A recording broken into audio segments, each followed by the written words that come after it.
War पर Iran की जो रेड क्रेसेंट है उसकी रिपोर्ट सामने आई है। हमले में 90,000 घर तबाह हो चुके हैं, 300 से ज्यादा हेल्थ सेंटर्स बर्बाद हो चुके हैं। हमलों में 760 स्कूल तबाह हो चुके हैं। 300 से ज्यादा हेल्थ सेंटर्स को नुकसान पहुंचा, वो बर्बाद हो गया और स्कूल्स की संख्या 760 है जिनको नुकसान पहुंचा है।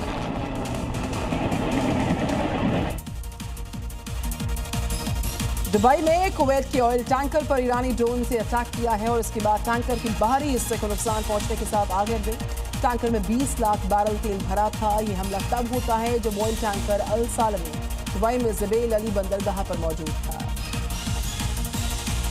हालांकि हमले के बाद लगी आग को बुझा लिया गया है, लेकिन तेल रिसाव से होने वाले असर का खतरा अब जताया जा रहा है, क्योंकि तस्वीरें बता रही हैं कि बंदरगाह पर कुवैत के तेल टैंकर अल सलामी में कितनी भीषण आग लगी थी।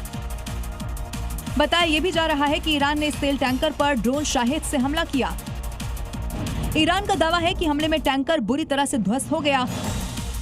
हमले के बाद एशियाई बाजार में तेल की कीमतों में बढ़ोतरी दर्ज की गई है। अगर इसी तरह तेल टैंकर पर हमले हुए तो दुनिया भर में नया संकट पैदा हो सकता है, क्योंकि इसके बाद वायु प्रदूषण तेजी से फैलेगा, समुद्री जीवन बुरी तरह से प्रभावित होगा, समुद्री जीवों के इम्यून सिस्टम खराब हो जाएगा।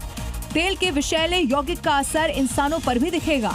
इधर मिडिल ईस्ट में जैसे जैसे जंग बढ़ती जा रही है, हमले और भी भीषण होते जा रहे हैं। वाकई में, और अब अमेरिका ने ईरान को 2000 पाउंड यानी 900 किलो से ज्यादा के बम से दहला कर रख दिया है।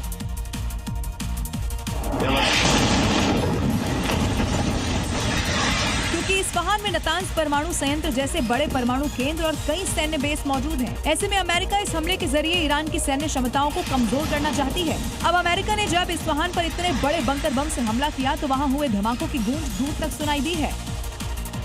इस्फहान के हथियार डिपो को पूरी तरह नष्ट करने के लिए विशेष रूप से डिजाइन किए गए बंकर बस्टर बमों का इस्तेमाल किया गया। हमले से जुड़ी हुई तस्वीरें राष्ट्रपति डोनाल्ड ट्रंप ने अपने सोशल मीडिया अकाउंट से भी शेयर की। 24 घंटे पहले ट्रंप ने ईरान को धमकी भी दी कि अगर ईरान नहीं झुका तो जोरदार हमले किए जाएंगे।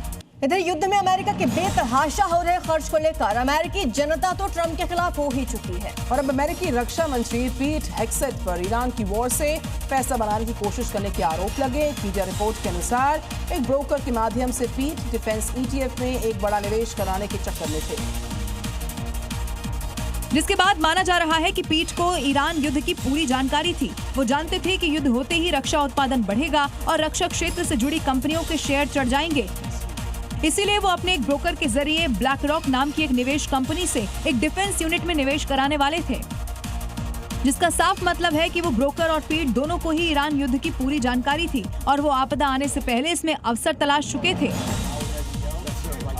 हालांकि पेंटागन ने इस मीडिया रिपोर्ट को पूरी तरह से बेबुनियाद और मनगढ़ंत करार दे दिया है।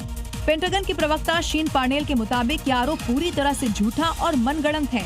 न तो सचिव हेग्सेथ और न ही उनके किसी प्रतिनिधि ने ब्लैक रॉक से ऐसे किसी निवेश के बारे में संपर्क किया था।